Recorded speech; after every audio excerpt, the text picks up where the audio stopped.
Wealth History Tidbit. I'm Helen Alton. I'm the director of the Haynes Sheldon Museum. And today we're going to be talking about the military in Haynes and what they ate. And we're going to talk about emergency rations, or what kind of foods they would have in the military. So first, to give you a little overview, our fort is Fort William H. Seward, and it's right over here, and it was made in 1902. Captain Wilds P. Richardson, who was a quartermaster, was sent to Alaska to build this new fort on 4,000 acres, and it was supposed to be a symbol of the might of the United States and have sort of the best of everything and just be a real showpiece. In 1922, it was renamed Chilkoot Barracks because there were some other Sewards. There was Seward Peninsula, there was the town of Seward, and the mail kept getting mixed up. So they renamed it Chilkoot Barracks, and it remained that for quite a while. Chilkoot Post, there's variants of the name. When it was fully garrisoned, the post had 400 enlisted men and 15 officers. Its heyday was in the 1930s. So this is what the fort looked like in the 1930s. Most of the buildings are built. The two buildings here are the barracks. The buildings up here is called Officers Row. The non-commissioned officers were down here.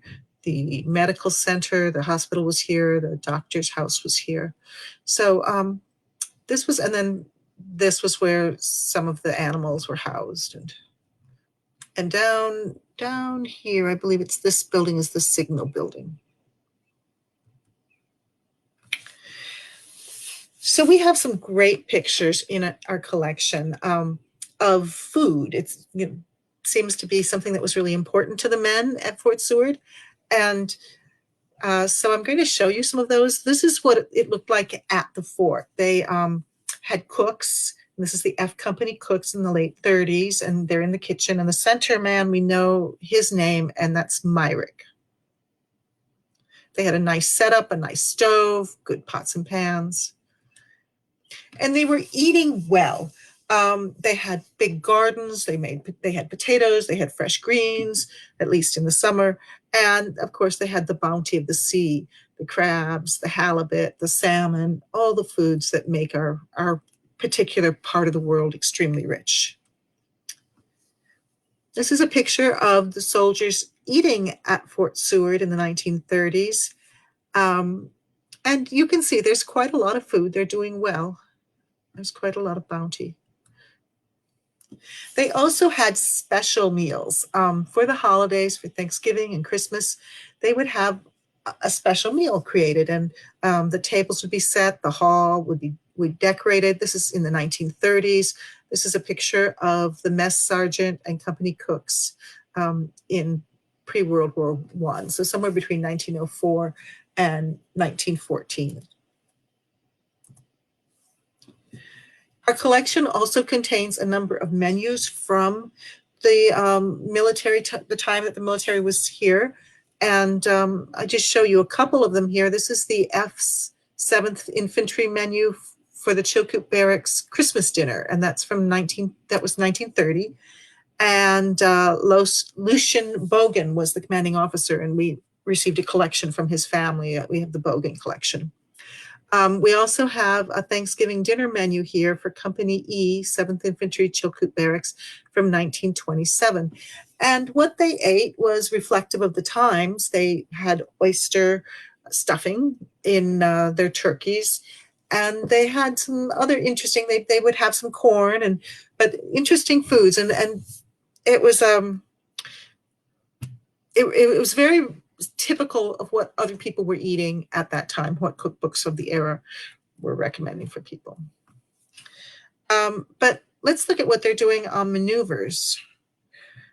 They would go out on maneuvers, and this is what had to happen. There was a lot of, you have to feed these men, and so the food would be brought in a truck if they were going out the road, and this is a flatbed truck in the 1930s up the highway with all the food, including milk here.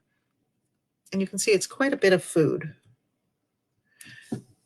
camp cook had sort of a rugged existence. He had a stove, but he had to make do with what he had. And these are men peeling potatoes, spuds, they were called. Here they are making this one is under a tent out of the rain, but still the basic stove. And here is our maneuvers on the way to Valdez. They went on the Coast Guard vessel Haida in the 1930s, and this is the mess tent, and you can see all the supplies over here.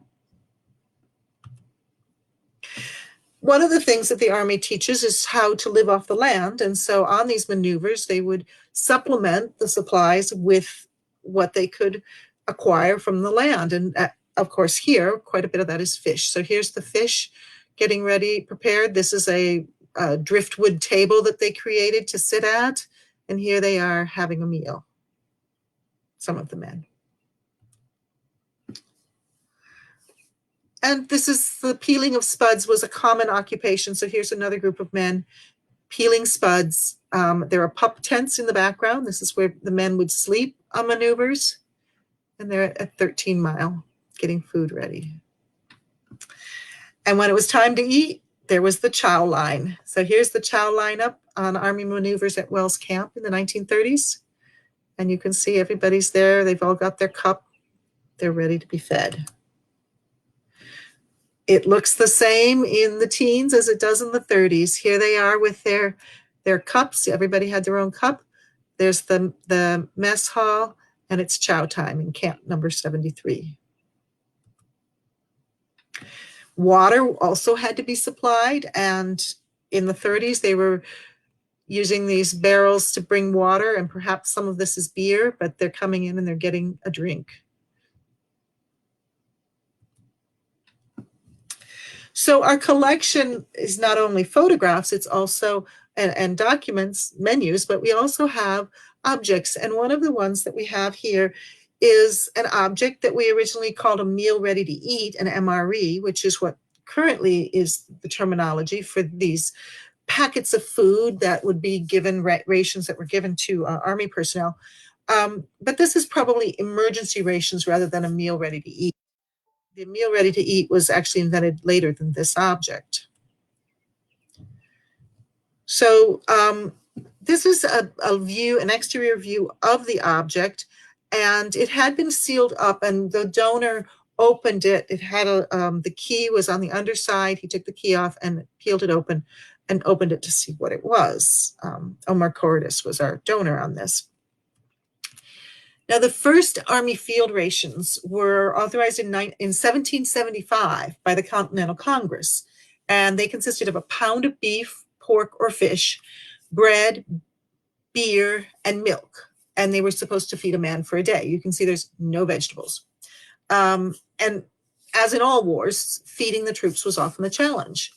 In World War I, they had reserve rations, and these consisted chiefly of canned corned beef or bacon, and cans of hardtack biscuits, as well as ground coffee, sugar, salt, and tobacco with rolling papers.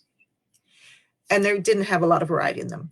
World War II, they developed some new technology. So C rations were developed in 1938 as a replacement for the reserve rations, and they were developed by the Quartermaster's Subsistence Research and Development Lab in Chicago. And they were designed food products that could be kept for a long time periods and were more delicious and nutritious than the reserve rations.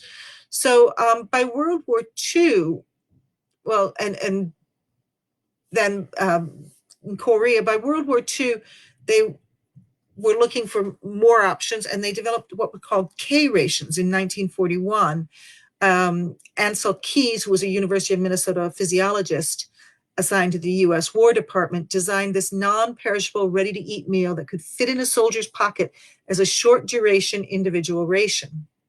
And he went to a local supermarket to choose foods that would be inexpensive, but still provide good energy. And he purchased hard biscuits, dry sausage, hard candy, and chocolate bars.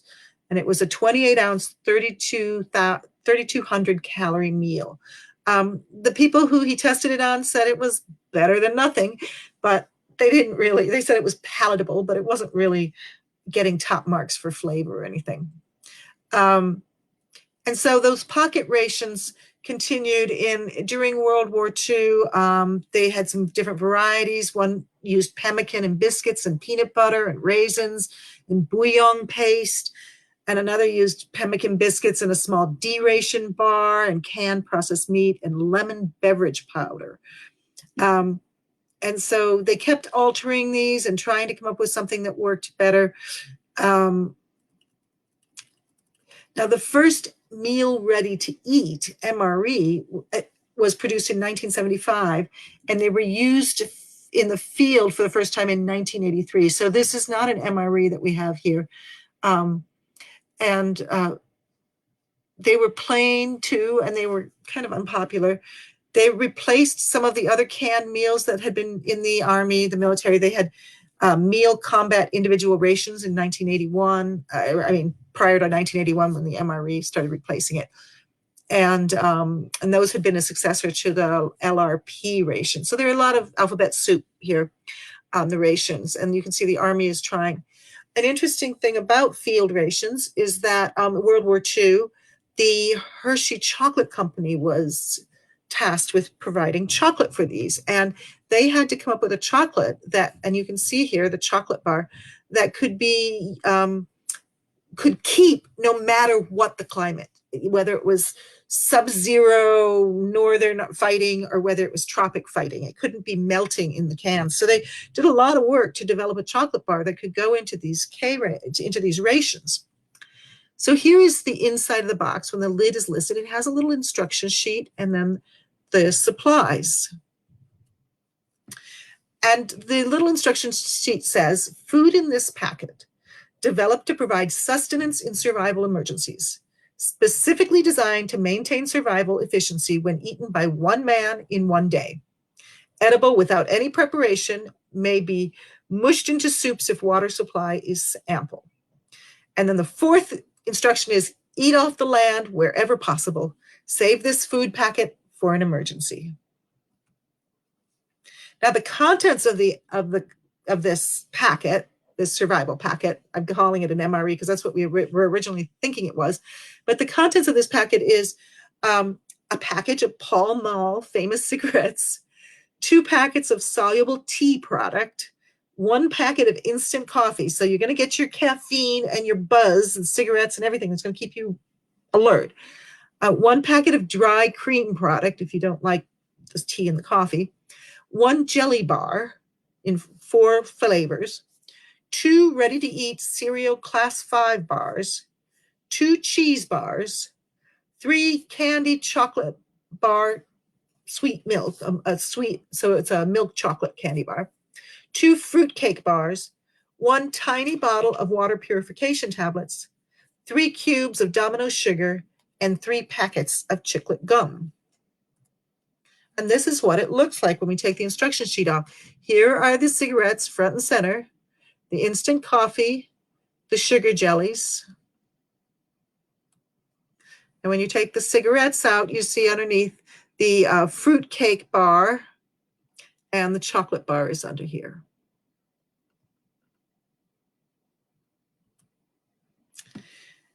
Well, I have some terms on this talk for the children: survival, meals ready to eat, chow lineup, spud, quartermaster, garrison, maneuvers, pup tents, and emergency rations.